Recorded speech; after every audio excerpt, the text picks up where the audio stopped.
tenho nada fixo no fim do mês, enfim. E aí acaba sendo obrigado a não cumprir a quarentena. A Brasilândia tem quase 265 mil moradores. Fala, seu Frederico, vamos tentar achar o nosso querido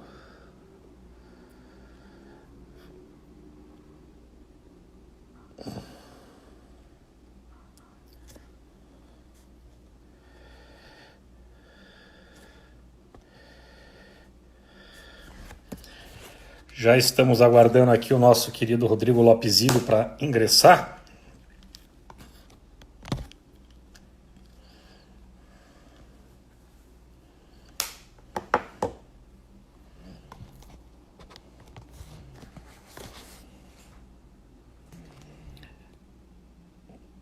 Tá todo mundo me ouvindo aí?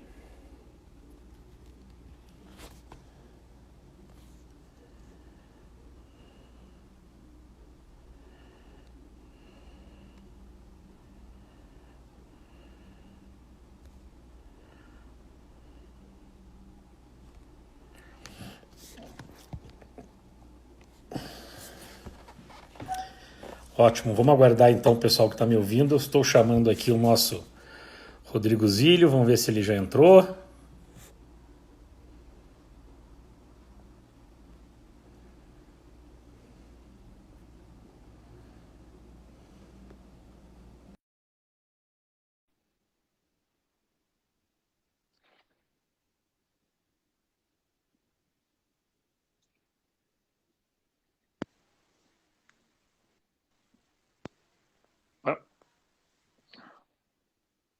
A pessoa entrou errado ali. Deixa eu achar. Opa! O Rodrigo está aqui. Ah, vamos começar.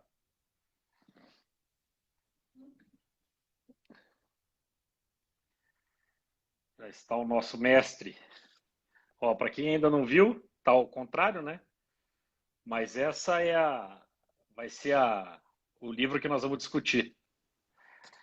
Pô, já me acharam lá de Rondônia. O Rodrigo já está, estamos aguardando ele aqui, ele já vai entrar e a gente já começa essa nossa aguardada conversa. Vamos ver se o Rodrigo dá o ok.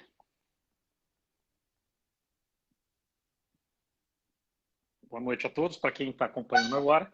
Essa vai ser a live do nosso Instituto Paranaense de Direito Eleitoral com o professor, promotor e, sobretudo, grande estudioso do direito eleitoral. Ah, tá aí o nosso eminente professor Rodrigo Lopezillo. Tudo bem, Rodrigão? E aí, meu querido? Tá ouvindo bem? Opa, já tá, a gauchada está entrando em massa aqui. Vejo o Roger, Basílio, já vi antes Nossa, tá todo mundo entrando aqui. Bom, então, boa noite, Rodrigo. É um prazer extraordinário ao nosso vice-prefeito, Gustavo Paim, já notando que você está de vermelho porque é colorado. É bom, né? Porque se ele tiver por outro motivo de vermelho, nós teremos problemas junto ao Conselho Nacional do Ministério Público. Então, para quem, acho que todo mundo conhece o Rodrigo Lopezillo, só quero aqui fazer um depoimento pessoal. O Zílio eu conheci, acho que foi em 2010, né, Rodrigo? Que nós trouxemos aqui para o 2010. segundo Congresso Brasileiro de Direito Eleitoral. Ele tinha acabado de lançar a obra dele, que não é segredo para ninguém, eu sempre digo. Eu que sou um notável advogado combatente do parquê brasileiro, no bom sentido, é claro, tenho que reconhecer que as duas maiores obras em termos de direito eleitoral, os dois cursos de direito eleitoral que já há mais de uma década pontuam como os de melhor qualidade, são de dois membros do Ministério Público. O curso do nosso amigo, do Dr. Rodrigo Lopezillo, e o curso já de todos conhecidos do Zé Jairo Gomes. E no dia de hoje, ó, Rodrigo, depois daqueles nossos 30% lá a gente acertou, nós vamos discutir essa obra, tá ao contrário aqui, maldito seja, deixa eu ver se eu... Não, nem vai dar para inverter aqui. Não tem como. Não tem como. E é uma obra que o Rodrigo lançou, acho que no final do ano, né, Rodrigo? Ano passado, né? Foi final do ano passado, dezembro. Decisão de cassação de mandato, que é a tua dissertação de doutorado, né? Tua tese de doutorado. De mestrado. Né? E não, é de doutorado mesmo, porque o nível, quem não leu ainda, faça-me o favor de ler, editora Juspodium, e tem nível de ser de doutorado. Ele trata de um tema que é um tema tormentoso do direito eleitoral desde o seu princípio, né, com essa função de controle jurisdicional da legitimidade, e da fidedignidade do pleito, que é o critério para que se produza uma decisão de cassação de mandato, e é sobre isso que nós vamos dialogar, sobre a ótica da inelegibilidade e da elegibilidade. Então, a primeira pergunta, Rodrigo, eu queria te dirigir, para você ficar à vontade aí, é um bate-papo mesmo, é por que você resolveu estudar essas circunstâncias, as motivações, ou um critério jurídico-científico sobre a fundamentação das decisões de cassação de mandato? Você percebia uma ausência de uma consistência doutrinária nesse tipo de desenvolvimento do direito eleitoral brasileiro? Bom, Guilherme, boa noite. Obrigado pelo convite aí. Prazer mesmo estar falando contigo, com todo o prestígio do IPRAD, né? Agradecer a Ana também, que é a presidente do IPRAD, né?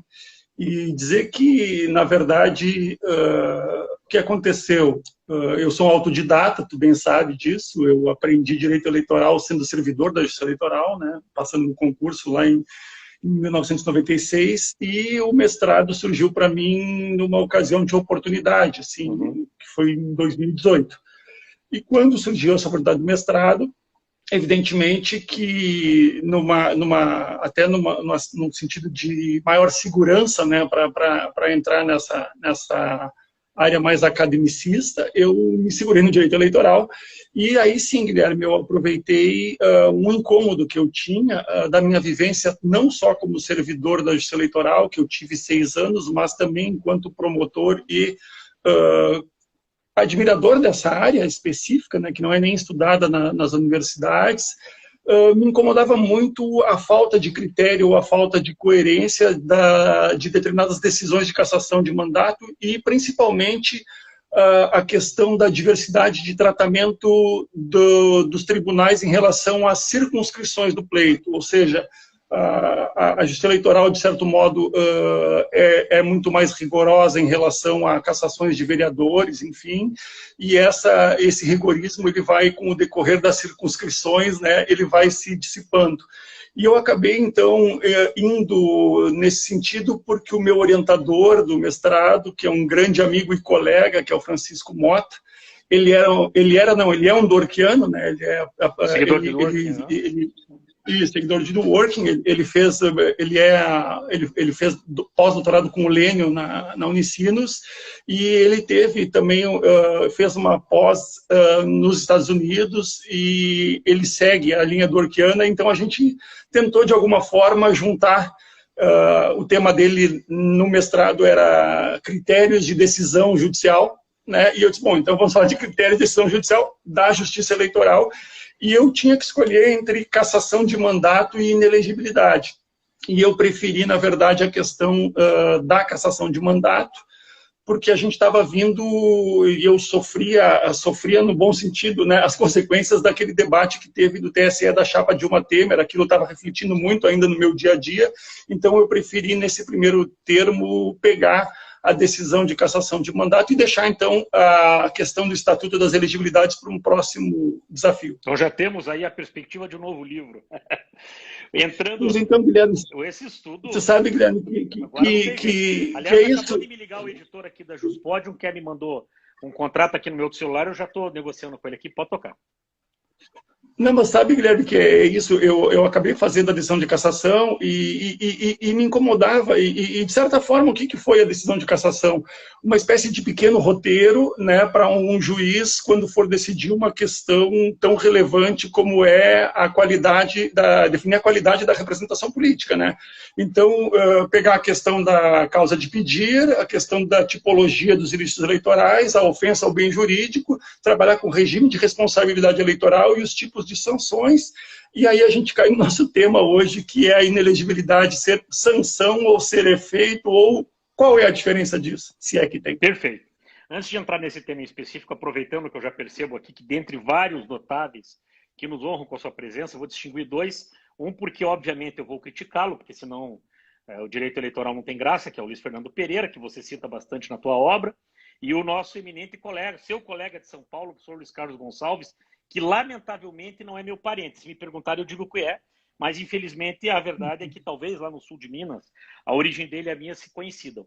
E justamente sobre esse aspecto, você trabalha no teu livro com uma premissa em termos da decisão de cassação de mandato, que ela é uma decisão evidentemente contramajoritária. E ao ser uma decisão contramajoritária, fundamenta você, inclusive você faz aquela distinção do substancialismo e do procedimentalismo, dizendo que necessariamente a jurisdição eleitoral exige uma postura substancialista para analisar uma decisão de cassação de mandato, porque não é possível avaliá-la procedimentalmente. E aí eu te faço o desafio.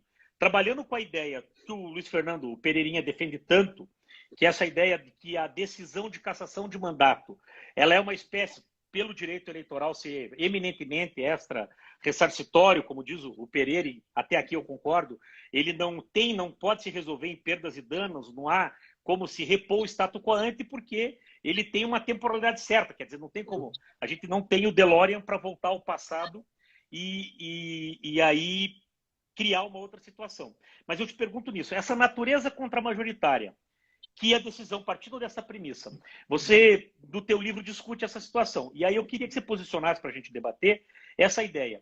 Essa contramajoritariedade, ela vai se expressar nessa proposta do Luiz Fernando Pereira de uma tutela de ressarcimento específico, né? E aí nós entraríamos dentro de uma seara partindo de uma presunção que o Luiz Fernando defende, no sentido de que se compreende que é uma presunção que, se não houvesse o tal do abuso de poder, a legitimidade e fidedignidade seriam preservadas e, portanto, outro ganharia. Ou você adota a posição que alguns processualistas, também especializados em matéria de jurisdição eleitoral trabalho, se eu não me engano, o Luiz Carlos Gonçalves fala isso, mas, sobretudo, a Roberta Maia Gresta e o Rodolfo Viana Pereira, lá de Minas Gerais, no sentido de que essa decisão, em sendo contramajoritária, ela também traz para si aspectos de tutela coletiva. E, portanto, por exemplo, e aí a gente já pode mergulhar na inelegibilidade, não há uma condição de indissociabilidade entre o sujeito ser cassado por um abuso de poder e a ele que era o candidato que se elegeu uma chapa majoritária, e a ele não ser aplicado a pena de inelegibilidade. Por quê? Porque ele não contribuiu diretamente com a tal do abuso. O que você pensa a respeito disso? Guilherme, eu não vejo uma necessária contradição nessas duas visões, digamos assim, do Pereira de um lado, até porque se eu for falar mal do Pereira depois eu vou ser perseguido para o resto da vida. Não, mas então se eu não falar mal dele, eu não te chamo mais para palestrar. É condição de possibilidade, como diria o Lenny Streck. Não, mas eu não vejo, na verdade, uma necessária contradição, porque a percepção do que o Pereira coloca da tutela ressarcitória e da impossibilidade de restituir o status quo, ela existe, de fato, na percepção daquele que postula a providência jurisdicional, né? Quer dizer, quem perdeu uma eleição e entra lá para dizer, olha, eu perdi porque, na verdade, foi um jogo mal jogado, foi um jogo roubado, enfim, essa pessoa tem que ser cassada. E, então, o que ela está pedindo? Ela está pedindo, de alguma forma, que, exatamente na linha do Pereira, olha, se o meu adversário tivesse observado o jogo, tivesse observado as regras do jogo, ele não teria sido o vencedor teria sido eu. Então, ele está buscando, de certa forma, o bem da vida que ele está buscando é esse ressarcimento que não pode ser em espécie e, portanto, vem na forma de cassação.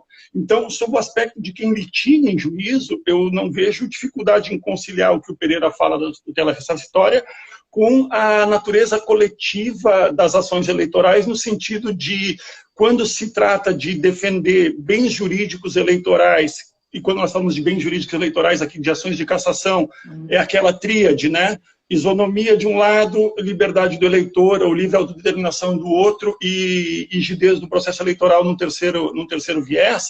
Todos esses bens jurídicos, eles, ao fim e ao cabo, eles tutelam o quê? Uma democracia mais transparente possível. Então, nessa tutela desses três bens jurídicos, eu vejo uma tutela coletiva de uma democracia mais legítima possível. Então, eu não vejo uma necessária contradição em relação a isso.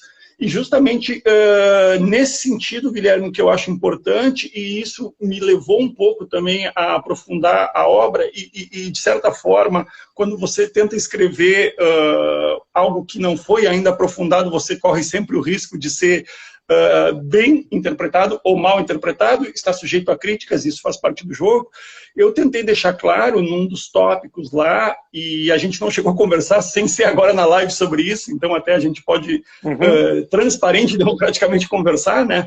Que eu tentei deixar claro a diferença dos regimes de responsabilidade, né? É um capítulo do livro, regime, né, de responsabilidade. Isso, eu trato um capítulo do livro sobre direito sancionador eleitoral, contencioso eleitoral, mas fundamentalmente quando eu trato das responsabilidades, eu digo, olha, nós temos um regime de responsabilidade eleitoral que não é igual ao regime civilista, ou não é igual a nenhum outro regime de responsabilidade, e ele se bifurca na responsabilidade por ato próprio, que é a subjetiva, e aí a gente entra na questão da inelegibilidade como sanção, e um regime de responsabilidade por ato de terceiro, que é na condição do beneficiário, e a gente só vai falar de beneficiário aqui quando falar de cassação de mandato. Então, é nesse sentido que eu tentei, de alguma forma, trazer as primeiras linhas, justamente para contribuir, para receber crítica, mas para a gente poder, de alguma forma, aperfeiçoar a nossa doutrina eleitoral, e é necessário isso, você há de convir comigo, né? Não tenho dúvida, e quando você me mandou a obra, com muito orgulho, eu falei para o Rodrigo que li, já está toda anotadinha aqui, para que a gente, de fato, preenche um campo que a doutrina ainda não tinha trabalhado com uma elaboração tão científica. Eu recomendo, de fato. E olha, para todos que estão me ouvindo, a gente ainda tem o privilégio de poder citar, dizer que não foi um advogado que escreveu, que foi um grande, extraordinário e correto membro do Ministério Público.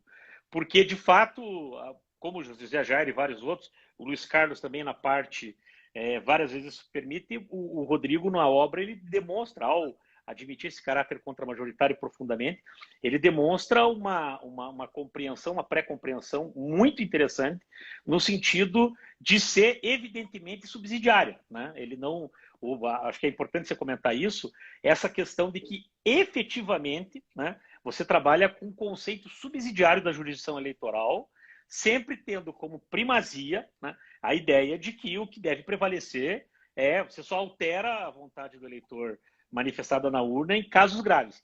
E aí que eu quero te perguntar, você aponta no seu livro várias e várias incongruências jurisprudenciais acerca dos critérios, sobretudo, de aplicação do inciso 14 do artigo 22, que é aquele que já foi proporcionalidade, razoabilidade, que fazia cálculo aritmético, e hoje é a gravidade das circunstâncias que caracterizam um determinado ato.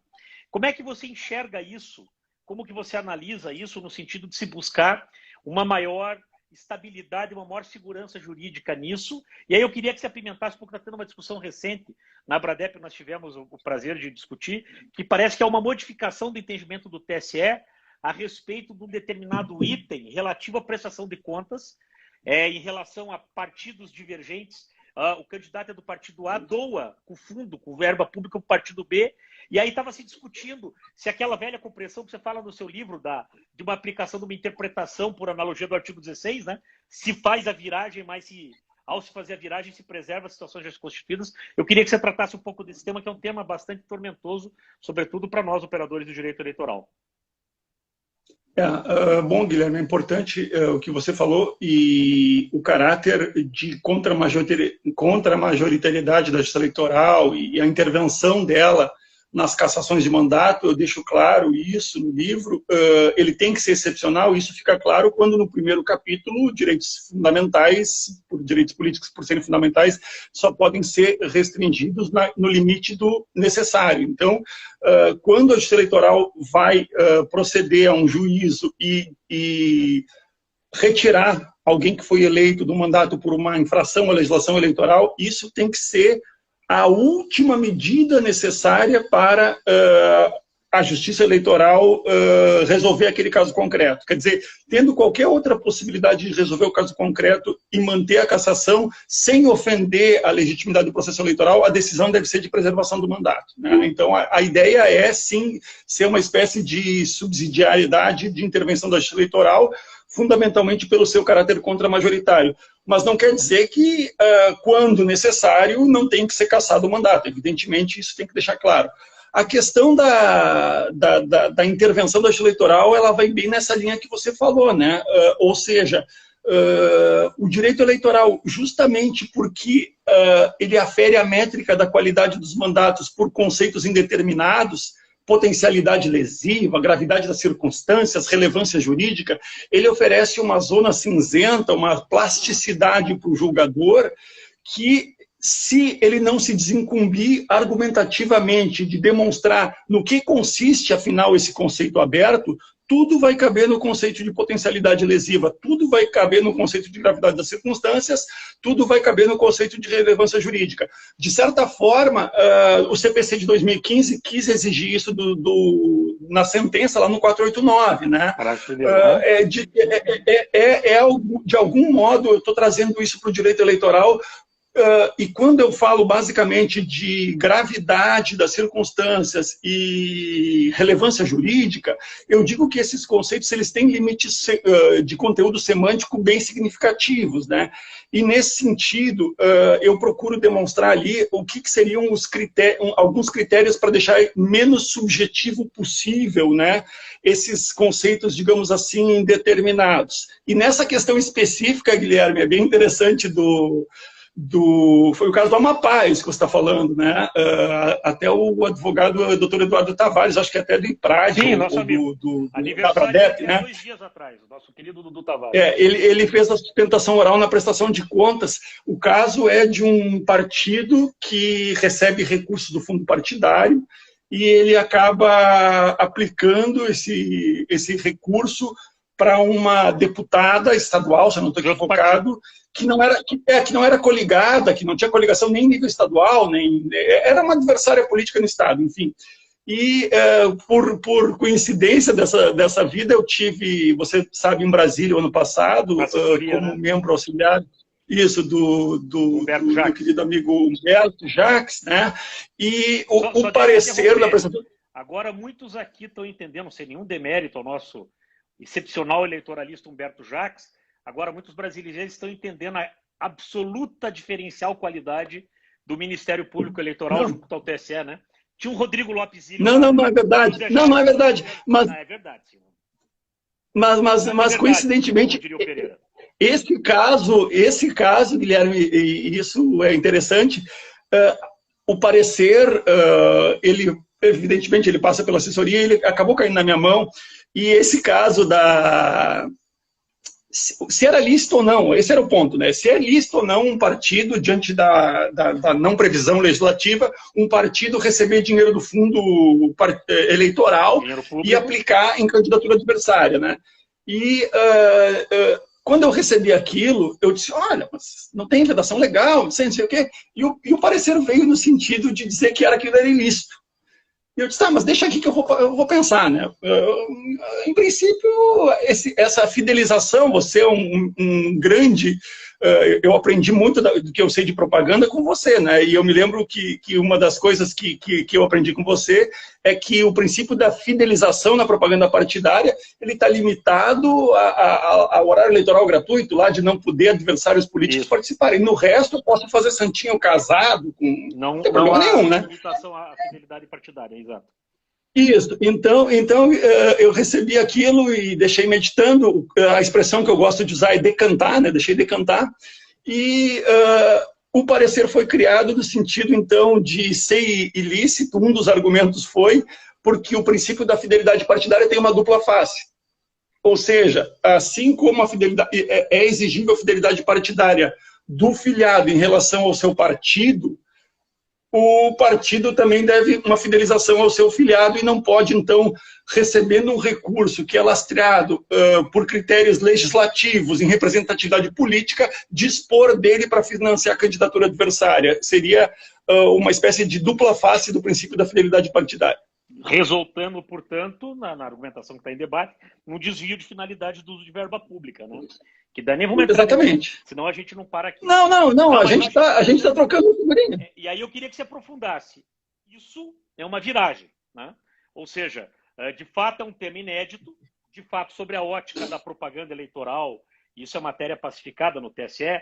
Eu, inclusive, tolero, eu pelo menos não me recordo de ter tido alguma decisão que rejeitasse contas, porque, por exemplo, naquela obrigação do candidato, daquele que pagou pagou a campanha, ter como seu financiado, olha lá, a Maria Cláudia, ela já gostou Nossa Senhora, Jurassic Park. Maria Cláudia não perde. Eu sou o Jurássico. Não é, não. Mas então, Rodrigo, eu queria essa diferenciação, eu queria entender sobre a ótica. Eu entendi essa questão da dupla face, desvio de finalidade, mas, por outro lado, a orientação até então não era essa. Tanto que, fazendo o mesmo paralelo que você fez, me dando a honra, mais da metade do que você está falando é mentira, mas nós vamos partir dessa premissa. De que nunca houve uma tradição de se exigir fidelidade partidária nas propagandas e, portanto, me parece que também, né, no financiamento dessa propaganda não pode se exigir tanto que eu posso pagar do deputado A que fez campanha dobrada do candidato B e ambos são adversários, os seus majoritários são adversários. Eu queria que você abordasse um pouco mais, você fala isso no livro, dessa questão da viragem paradigmática de entendimentos por conta de reconhecer essa natureza jurídica contra-majoritária, subsidiária, da jurisdição, da decisão de cassação de mandato, à luz dessa compreensão. Quer dizer, eu posso vir até metade de uma eleição com entendimento, ou aquilo que foi disputado, e aí eu passo a modificar o critério que pode levar à cassação de mandato, sem permitir, vamos dizer, essa aplicação da anualidade, que a jurisprudência, acho que até tem súmula do TSE a respeito disso? Não, súmula não tem, mas já está consolidado com repercussão geral do Supremo. Acho que foi até no prefeito itinerante que foi esse precedente. Se eu não estou equivocado, né? Isso já faz um tempo. Eu, nesse caso específico do artigo 16, essa matéria que ela diz respeito ao Fundo Especial de Financiamento de Campanha, né? Se eu não estou equivocado, eu não me lembro. Mas eu estou falando em termos genérico. Mesmo tomando em conta que há essa apreciação, nesse caso em específico, pelo debate que eu acompanhei, há um argumento defensivo por parte do próprio Eduardo dos Advogados que, peraí, até então não era proibido. Se aprovavam contas, o sujeito pegando o Fundo Especial de Financiamento e dobrando. Eu pago, faço material. O teu colega vê que se tem uma coleção de caneca lá em cima. Já vi umas 3, 4 do Inter e tem dos Rolling Stones lá. Não, isso aqui são copos de shows de rock. Isso aqui são meus CDzinhos. Viu? Eu consegui ver o Rolling Stones lá. Isso te diferencia, inclusive. Mas, viu, Rodrigo, qual é a ideia? Você, então, tinha uma tradição, um entendimento de que não punia nem sobre a ótica da prestação de contas, que é um nível de sancionamento menos grave do que numa cassação de mandato, onde você podia validamente, eu sou candidato a deputado federal do Partido A, recebi recurso do fundão do Partido A, estou tratando especificamente de 16 e 18, e aí eu paguei a campanha do candidato a deputado estadual. Eu paguei a campanha. Então, entre aspas... Do mesmo partido? Não.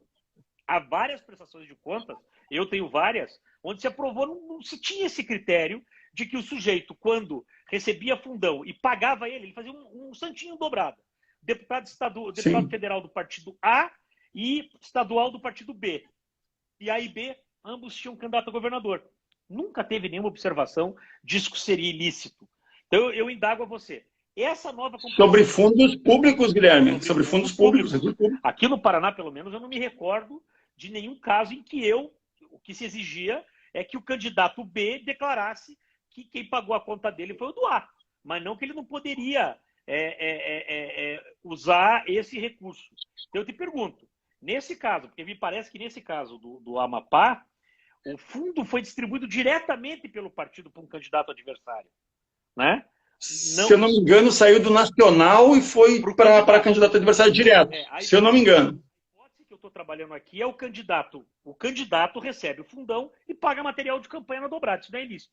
Então, eu te indago, é possível, seria tolerável, na tua visão, por conta desse caráter contra-majoritário que você reconhece nas decisões relativas à cassação do mandato, mudar a regra do jogo, ainda que não houvesse um precedente específico, o caso é inédito, para que se aplique, justamente por conta dessa natureza subsidiária e contra-majoritária, um novo critério para uma eleição que, numa disputa eleitoral que ainda não teve essa vivência e esse critério?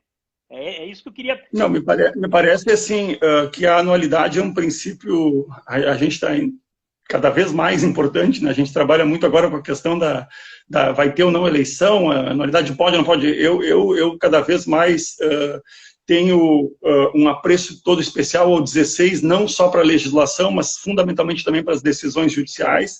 Então, eu acredito que decisões judiciais, eu concordo com a jurisprudência fixada a partir dos prefeitos itinerantes, que não se pode mudar a jurisprudência no meio de uma eleição, né? Mas me parece, e eu posso estar equivocado em relação ao que estou dizendo, que não tínhamos um precedente específico de diretório nacional que repassasse verbas. Quer dizer, é diferente de repassar para candidato que paga propaganda para outro. Ele simplesmente dispôs daquilo como se não fosse dele e repassou sem nenhum critério, assim, no sentido de, olha, você faz o que quiser com isso, se quiser até ficar para você, você fica. É diferente isso, Guilherme, me parece, eu posso estar equivocado, de um candidato pegar e comprar meia dúzia de santinhos, pagar meia dúzia de santinhos para um candidato adversário. Parece que as premissas fáticas não são exatamente iguais, mas ainda sujeito a críticas e trovoadas. Perfeito. Agora eu vou pegar um outro tema muito interessante do seu livro, e aí a gente pode já aprofundar para falar um pouquinho de inelegibilidade, que é o desafio original nosso, né? Inelegibilidade como sanção e inelegibilidade como consequência jurídica. O famoso artigo 23. Você tem um capítulo muito interessante no teu livro a respeito do artigo 23, onde você faz uma releitura do artigo. Quer dizer, o artigo 23, eu estou do lado daqueles que entendem que ele perdeu completamente sentido. Mas você, ainda que beba um pouco da escola do Lênin Streck, e o teu orientador tem um texto, inclusive, com você cita no livro a respeito disso. Francisco Mota. Francisco Mota, vocês resgatam um certo sentido possível de aplicação... Não, só eu, viu, Guilherme? Coloca a culpa só em mim. Ele não. Eu estranhei, porque ele tem livro com o Lênin Streck, e eu não sei como é que o Lênin Streck não teria dado uma porrada nele, porque o Lênin, inclusive, escreveu sobre... Não, fui só eu. Não, o nosso texto é outra coisa. Eu queria que você trouxesse um pouco esse escalafobético, Rodrigo Cirineu. Rodrigo Cirineu, que acabou de entrar, ele é viciado nessa palavra escalafobético. De 4 coisas que ele escreve, 2 ele fala da escalafobetiquice da coisa. Mas vamos lá. Do trânsito julgado, né? Ele sempre tem as teses escalafobéticas dele, né?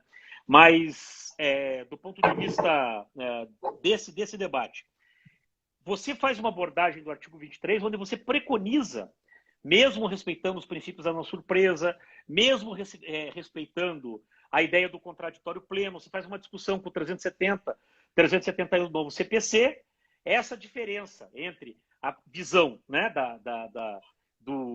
da decisão como uma espécie do sentire, que é a crítica profunda que o Lênin Streck faz, o dever de fundamentação, mas você preconiza um viés que você afirma publicista, uma espécie de tarefa, né, do juiz eleitoral de defesa da democracia, que lhe ampliaria um pouco, com base no 23, essa capacidade de produção probatória, que ele teria uma possibilidade de iniciativa mais ampla.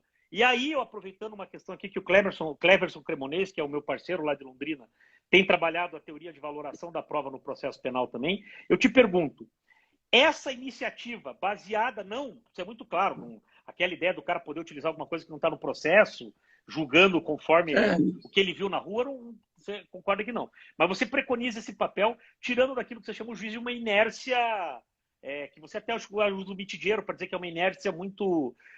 que seria descompromissada com a tarefa essencial do eleitoral. Eu queria que você aprofundasse isso. Em que sentido o artigo 23, nessa visão contra-majoritária, subsidiária, né? E dentro desse escopo do novo CPC, que é a ideia de lealdade, de ausência da impossibilidade de decisão surpresa, e você já disse que você traz o 489 para dentro do direito eleitoral, como é que você trabalha o 23?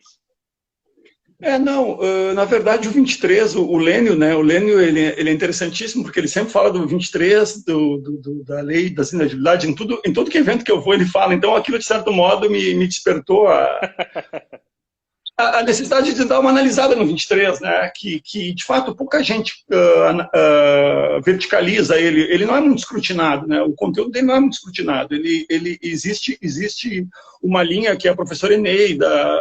Que aliás nos acompanha, que está aí... É mesmo, direto da Califórnia. Direto da Califórnia. Olha, que maravilha. Então, esse pessoal todo tem uma visão muito restrita do 23 e, na verdade, o que eu vejo nele, como você bem disse, eu não vejo nele, jamais vi como uma espécie de super trunfo que o juiz pode tirar da cartola qualquer coisa para condenar sem que isso esteja contido nos autos. E, de alguma forma, eu deixo bem claro isso, que não há a mínima possibilidade de condenar por ouvir dizer, porque eu passei na rua, porque eu conhecia, porque eu moro na cidade. Não, de forma alguma, Guilherme. Eu sempre deixei claro que o 23 ele é limitado pelo conteúdo da prova produzida nos autos, e o que eu trago para ele, especificamente para o eleitoral, é a minha visão, na verdade, de qual deve ser o comportamento do juiz em qualquer expediente processual judicial, seja criminal, seja na improbidade, seja no eleitoral. Eu vejo a capacidade do juiz de iniciativa probatória dele, ainda que subsidiária às partes, como algo extremamente natural de alguém que vai resolver uma questão controvertida e tem que, de alguma forma, ter contato com as provas. Eu não vejo na atividade probatória do juiz subsidiária que isso, de alguma forma, vá o contaminar ou vá fazer com que ele tenha um pré-julgamento, né, em relação àquele material produzido. E eu trago um texto, e a minha leitura foi construída em razão dele, de dois magistrados gaúchos, tá? Eu não vou lembrar o nome do texto, vou lembrar o nome dos magistrados, onde eles fazem, ambos alunos do Lênio Streck, fazem uma construção defendendo a atividade instrutória do juiz no direito processual penal, tá? É Orlando Facchini Neto, que hoje é presidente da Júris, tá? E o Maurício Ramírez. Você é o Isso. Eles fazem um artigo onde me convenceram de modo mais que suficiente de que o juiz ter contato com as partes, e inclusive tendo participação probatória, não o torna um terceiro interessado no processo. Então, foi a partir daí, Guilherme, que eu trouxe essa minha visão, na verdade, do 23, que pode estar completamente errada. Uma das coisas que eu aprendi depois de passar muito tempo, né, já no direito eleitoral, eu não me preocupo mais em estar certo ou errado no sentido de não vá dormir tranquilo por isso. Eu posso perfeitamente falar uma coisa, nós discordarmos e vamos dormir cada um feliz, né, sem problema nenhum. Eu perdi muito, faz tempo já, essa questão de querer convencer os outros, de doutrinar, entendeu? Tenho uma visão a respeito do direito eleitoral, procuro fazer o melhor e gostaria até de deixar claro que quando eu escrevo, eu sofro de um dilema que eu tento sempre me despir da qualidade de promotor. Isso é uma coisa que eu estou permanentemente me vigiando. Eu escrevo uma coisa, não, mas isso aqui não pode ser o viés do promotor do Rodrigo Zílio, tem que ser o que o Rodrigo Zílio pensa enquanto apreciador do direito eleitoral. Esse controle eu faço há muito tempo, desde que eu descobri que escrevendo as pessoas leem o que a gente escreve, que foi quando vocês me convidaram lá em 2010 para ir a Curitiba pela primeira vez, né? Perfeito. Não, eu entendo, eu queria polemizar isso, por quê? Porque me parece, para aprofundar um pouco mais, eu não sei quanto tempo a gente tem, porque eu quero falar um pouquinho das inelegibilidades, mas só para aprofundar isso no 23. Será que essa conduta ativa do juiz na busca desse valor essencial que você defende com muita propriedade, em relação à ideia da defesa da democracia, de valores superiores, seria até aceitável, pensando aqui, livre, pensando sobre a ótica de uma tutela coletiva, onde você não está trabalhando com uma intersubjetividade, não é o direito subjetivo do candidato A, com o direito subjetivo de B, mas sim a proteção, aquilo que eu já escrevi a respeito, chamo do bem jurídico, que é a proteção à fidedignidade e legitimidade do voto, do sufrágio, né? Mas o juiz, quando toma essa postura mais ativa, ele não corre o risco de também acabar, sobretudo na atual quadra histórica, né, de conduzir o processo no sentido de uma maior intervenção da jurisdição, fazendo prevalecer a pré-compreensão ideológica, ou que nós temos hoje, que de certa forma não dá para dizer que é uma ideologia, mas é uma ideologia, uma compreensão, me parece distorcida, de demonização da política, no sentido de sempre considerar aquele que ganhou como se fosse necessariamente um abusador de poder. Será que isso não prejudica um pouco? Queria que você aprofundasse isso. Eu sinceramente, eu posso até ser ingênuo nesse sentido, mas eu nunca fiz essa vinculação de interesse do juiz no esclarecimento dos fatos com algum comprometimento ideológico dele. Porque o juiz pode fazer esse escrutínio probatório, subsidiário, e se convencer de que a prova é muito ruim, que tem que ser julgada improcedente. Então, assim, eu não vejo uma relação necessária, entende, Guilherme, entre o interesse probatório do juiz de reconstruir a verdade dos fatos, né, ou a verdade judicial, e não a real, para deixar claro, né, com algum comprometimento dele em relação ao mérito da causa. Posso estar equivocado em relação a isso, mas mérito. nunca...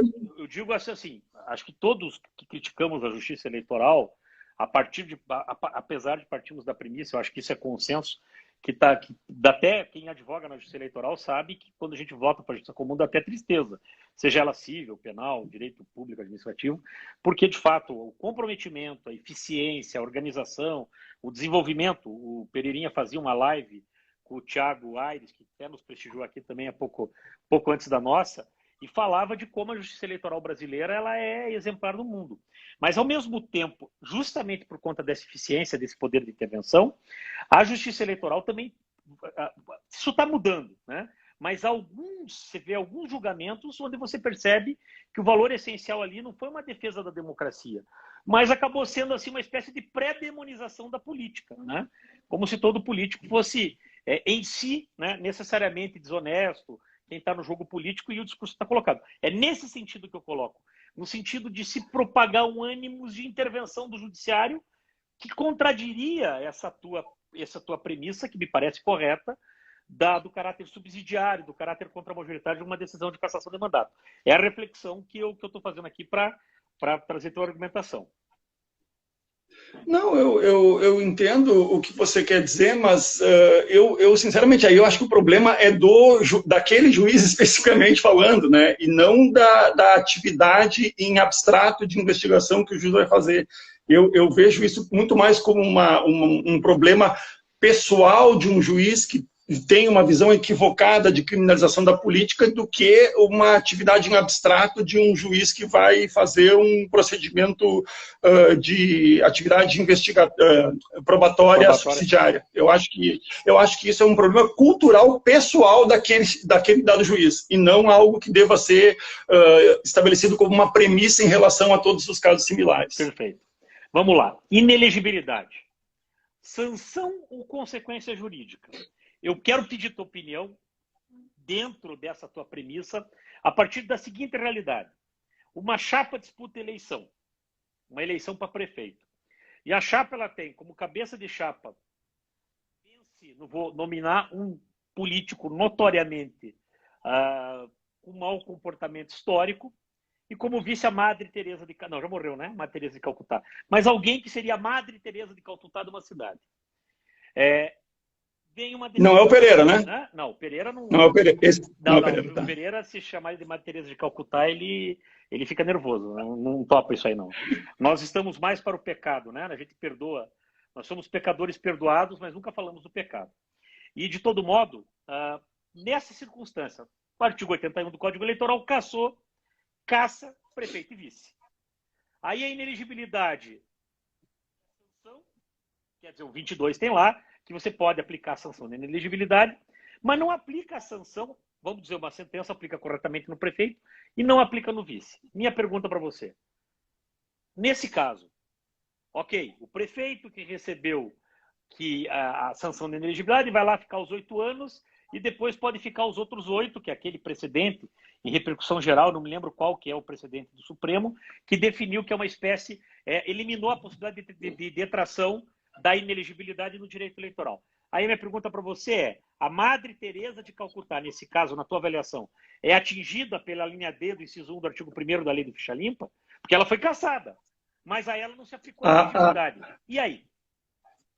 Não, a ação é mais, né? Nós estamos falando mais, né? A mais, evidentemente. Estou tirando 30A. Tá.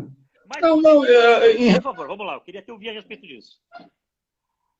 Não, eu acho que em relação a isso anda bem a nossa jurisprudência no sentido de não admitir, sob hipótese alguma, restrição a um direito fundamental de elegibilidade para candidatos que não participem, que não tenham uma participação ainda que indireta no fato delituoso, né, no fato ilícito.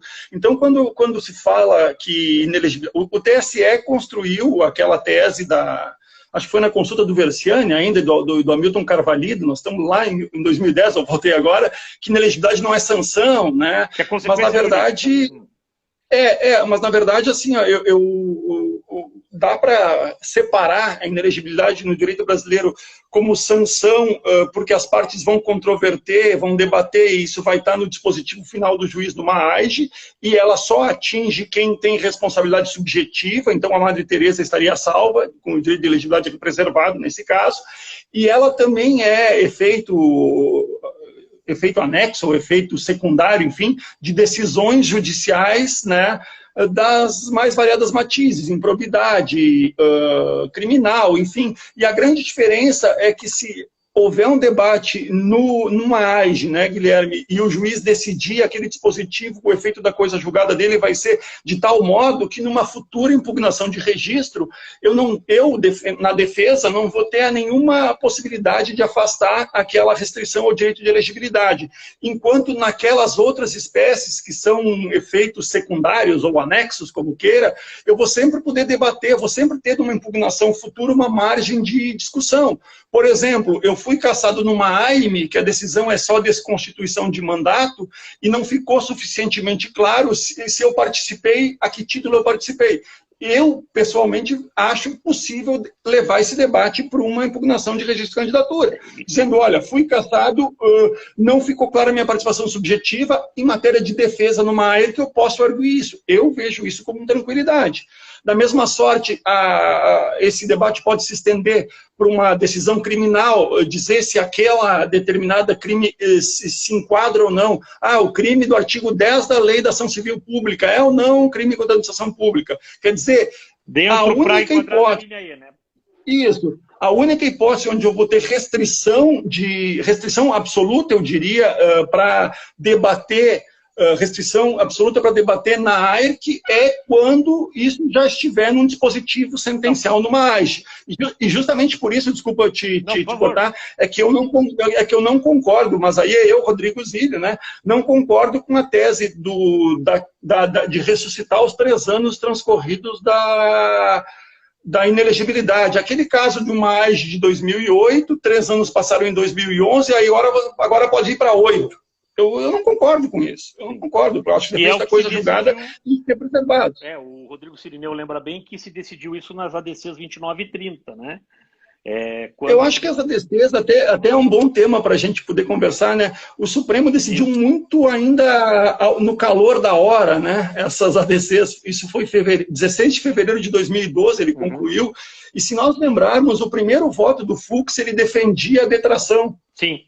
E reza a lenda, isso pelo menos eu li no livro Os 11, que fala da história do ministro do Supremo, que ele deu o voto e naquela semana, aí deu um intervalo de uma semana, ele foi para o Rio de Janeiro, e alguém interpelou ele na rua, dizendo que...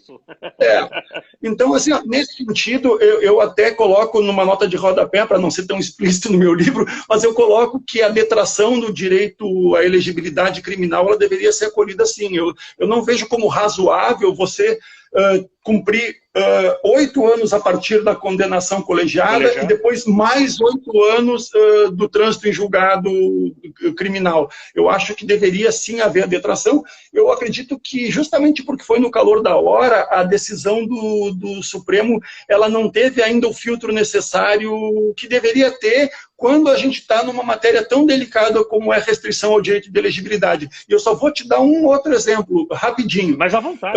Se fala lá no parágrafo 9º, né, que os casos de inelegibilidade vai ser para proteger a probidade administrativa e para proteger, observa isso, meu amigo, para proteger a vida pregressa em relação à moralidade administrativa. Eu não vi ninguém ainda debater, afinal de contas, que moralidade administrativa é essa? Porque se nós formos analisar, a Constituição tem 3 vezes ela cita a moralidade administrativa. No artigo 5º, para falar da ação popular, né?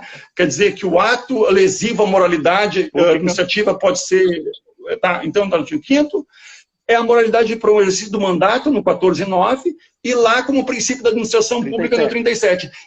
Afinal de contas, existem 3 moralidades administrativas, porque uma está nos direitos fundamentais, outra nos políticos e uma na administração pública, ou ela é a mesma? Eu acho que um debate sério sobre restrição ao direito de elegibilidade deveria, no mínimo, questionar, afinal de contas, se essa moralidade para o exercício do mandato do parágrafo 9º qual é a relação que ela tem com o artigo 5º, com o artigo 37, porque eu volto a dizer, a gente aqui trabalhando com direito fundamental, a gente deve ter a restrição necessária. Quem faz juízo final sobre quem pode ser ou não eleito, a priori é o eleitor, não é nem julgador, e o judiciário só naquilo que o estrito termo da lei define. Nessa tua abordagem, você concorda ou discorda com a ideia de que a inelegibilidade em si, ela representa uma diminuição das opções colocadas à disposição do eleitor e, portanto, ela teria uma natureza de origem antidemocrática na medida em que ela trabalha com uma premissa de irresponsabilidade, quer dizer, eu não posso deixar o eleitor livremente votar, senão ele vai votar naquele vagabundo, naquele condenado, naquele colocado. E eu queria que você também trouxesse isso à luz da discussão de convencionalidade ou inconvencionalidade da lei do ficha limpa, que é algo que... Cara, esse tema é espetacular. Você pegar lá a convenção inteiramente... É muito legal. O Supremo, nessa ideia da candidatura avulsa, né, a contradição, né, respeitando, evidentemente, ali, sobretudo o nosso futuro presidente do Tribunal Superior Eleitoral, o ministro Barroso, que tem sido muito democrático na discussão da questão da candidatura avulsa, fez uma bela audiência pública, onde inclusive vários participaram, inclusive não posso deixar de citar a doutora Ana Carolina Cleve, que a única coisa errada que ela fez na vida foi casar comigo, mas pelo menos tiver um filho bonito, e o Clemerson está feliz. Mas fora isso, ela teve uma participação extraordinária. Mas dentro desse aspecto, como é que eu consigo, de um lado, invocar essa convenção, né, o Pacto de São José da Costa Rica, para radicalizar e permitir a candidatura avulsa, né, ou pelo menos ter algum ambiente jurídico para que essa tese viceja, senão teria que fazer audiência pública, né? O Rodrigo Cirineu insiste nesse equívoco, e do mesmo lado, e vou passar a palavra para o Zílio Guedes, é você admitir essa extensão de inelegibilidades que a lei do ficha limpa tem. Cara, esse tema é genial. Né? Sabe que semana passada eu falava com o Frederico Alvim, famoso oráculo, que é um gênio, né? Que é um fenômeno, né? E conversava sobre ele e confessava a ele que depois de falar da cassação, que foi o livro que eu fiz agora, eu tendo a visitar um novo tema, que é justamente os limites ao direito de ser elegível, né? Quer dizer, falar sobre a adequação ou não do Estatuto das Elegibilidades, não só sob a ótica da Constituição Federal, mas do controle de convencionalidade também. Isso é um tema que está me chamando assim para debate. Eu vou começar a me dedicar assim que eu terminar a revisão do meu livro de crimes, que eu estou terminando agora, daí o próximo tema de debate vai ser esse. Mas olha só o que eu queria falar sobre isso contigo, meu caro. A questão do controle de convencionalidade, né? Olha que interessante. A Corte Interamericana, né, teve aquele caso da Venezuela, se eu não me engano, que envolvia o Lopes Mendonça, onde ela disse que condenações por sanções administrativas seriam incabíveis, enfim, que teria que ser uma interpretação do artigo 23.2, que fala em condenação exclusivamente por autoridade em processo penal. Criminal, né? Exato. E aí isso me deixou sensibilizado. Tem o livro do Marcelo Pellegrino, tem um artigo do Luiz Magno Bastos. Pinto... lá de Santa Catarina. Luiz Magno Bastos. Isso, com a autoria, não me lembro o nome do outro rapaz que faz com ele, que fala levando os direitos políticos a sério, né? Então, a partir daí, eu comecei a meditar sobre isso. E o que eu queria colocar aqui, só para a gente problematizar, né? E eu acho que isso é interessante, você vai concordar comigo. A interpretação que foi prevalecente e que se tentou, de alguma forma, trazer para o nosso debate aqui interno é a interpretação estrita do 23.2, né? Do Pacto de São José. Quer dizer, só posso restringir direitos exclusivamente por aqueles motivos, então eu não poderia fazê-lo se não fosse por sentença penal condenatória. Ponto. Nesse mesmo precedente, tem o voto do concorrente do juiz Diego Garcia, onde ele apregou, né, que esse artigo 23.2 tem que ter uma interpretação evolutiva. E aí eu comecei a pensar, poxa, afinal de contas, quem está com a razão? Né? A maioria ou o Diego Garcia, que faz essa questão da interpretação evolutiva do 23.2.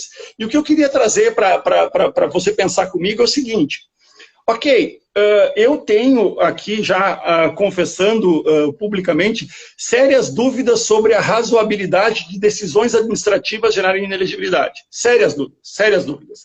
Porque imagine um servidor público que é demitido do serviço público em qualquer das 5.500 cidades, ele vai ter uma... aqui no Paraná, inclusive um outro colega ele enfrentou isso. Ele vai ter, Guilherme, ele vai ter que, na impugnação ao registro de candidatura, vai ter uma cognição extremamente restrita para poder se defender em um processo administrativo cuja tipicidade foi feita, tem 5.500 formações diferentes no país, né? Cada município faz de um jeito. Então, eu tenho uma séria dificuldade de decisões administrativas poderem gerar inelegibilidade. Esse é um primeiro ponto que eu queria deixar claro. Tá? Agora, a interpretação literal do 23.2 é algo que me incomoda, por quê? Lá fala em exclusivamente penal. Eu acho que nós poderíamos pensar em condenações judiciais, de alguma forma. Tá? Eu não estou aqui ainda dando um posicionamento fechado, estou aqui problematizando contigo algo que eu vou decantar mais tarde. Mas observa, meu amigo, a seguinte situação. Se nós formos levar a ponta de faca, como se diz aqui no Rio Grande do Sul, o 23.2, ele diz lá, por exemplo, que pode-se limitar direito de elegibilidade por questão de instrução. E eu vou dizer para você que a inelegibilidade do analfabeto é uma das maiores violações que eu vejo ao direito de elegibilidade das pessoas. Por quê? Porque ninguém é analfabeto porque quer, meu amigo. Sim. A pessoa é analfabeta porque o Estado não deu condições. Quer dizer que além de ela responder e não ter condições de ser alfabetizada por a culpa do Estado, ela também não vai poder nem ser representante política. E eu não vejo nenhuma relação entre o direito à boa governança e a instrução da pessoa. Então, se nós formos levar ponto de faca o 23.2, nós vamos entender que a restringir a elegibilidade de analfabeto é razoável. E eu estou para dizer para você que eu acho que essa premissa está equivocada. Eu acho que uma das grandes violências que nós temos é tirar o direito do analfabeto concorrer ao mandato eletivo. Então, eu acho que se nós formos interpretar esse 23.2, eu me lembro, sabe do quê? Aí eu lembro um pouco do mestrado, Guilherme. Se nós formos fazer a interpretação, digamos assim, autêntica, ou originária das normas, eu me lembrei daquele caso que é o Dred Scott, que é um escravo. Isso nós estamos em 1800 e alguma coisa nos Estados Unidos. O Dred Scott era um escravo do Major James, alguma coisa que eu não vou lembrar o nome, e com a morte do Major, ele pede o direito à liberdade para a viúva, né, alegando que num dos estados que eles passaram, que é o Illinois, a escravidão não existia. E a Suprema Corte, por maioria, diz que não.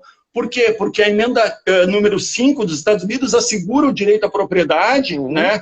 E o negro tem que ser interpretado, diz a Suprema Corte, tem que ser interpretado de acordo com o momento em que a Constituição americana foi criada. Então, se nós vamos parar em 1969, quando foi criado o Pacto de São José, nós não vamos evoluir nunca.